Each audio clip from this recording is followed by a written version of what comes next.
Ils ont été 100 guides chrétiens à avoir effectué ce pèlerinage chrétien sous l'initiative de la direction des cultes de l'État des Côtes d'Ivoire en collaboration avec une structure de la place exerçant dans ce domaine. 10 jours, c'est la durée de ce voyage touristique en Turquie qui avait pour seul but l'approfondissement de la connaissance biblique et l'affermissement de la foi chrétienne. Ce qu'on appelait l'Asie mineure, c'est la Turquie d'aujourd'hui. Donc à partir des actes des apôtres, tout ce qui s'est passé, les épîtres aux Philippiens, les épîtres aux Éphésiens, aux Galates, tout ça, la ville d'Éphèse, tout ça c'est la Turquie d'aujourd'hui. Donc aller en Turquie aujourd'hui, c'est aller à la connaissance, aller voir que la parole de Dieu est vraie.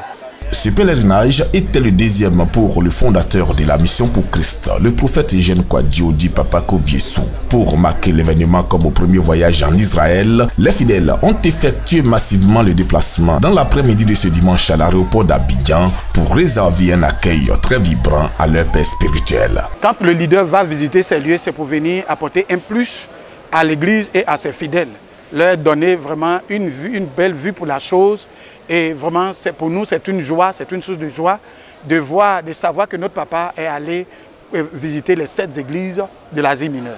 Pour Papa Koviesu, entouré de quelques pèlerins, ce deuxième voyage a été une autre belle expérience dans son ministère après celle vécue en Israël. Je dis merci à Dieu pour tout ce qu'il a fait pour nous.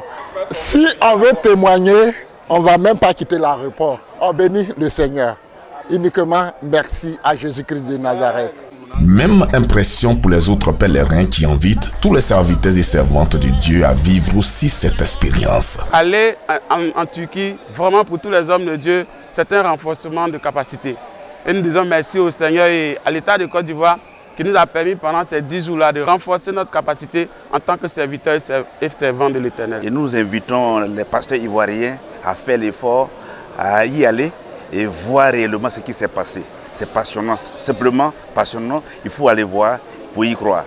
L'ambiance de l'accueil du fondateur de la Mission pour Christ par ses fidèles a continué jusqu'à l'église où les nouvelles de la Turquie données par Papa Koviesu ont été des paroles de bénédiction. Cette soirée d'accueil s'est achevée par une louange conduite par Eugène Kouadio dans sa peau de chantre Papa Koviesu.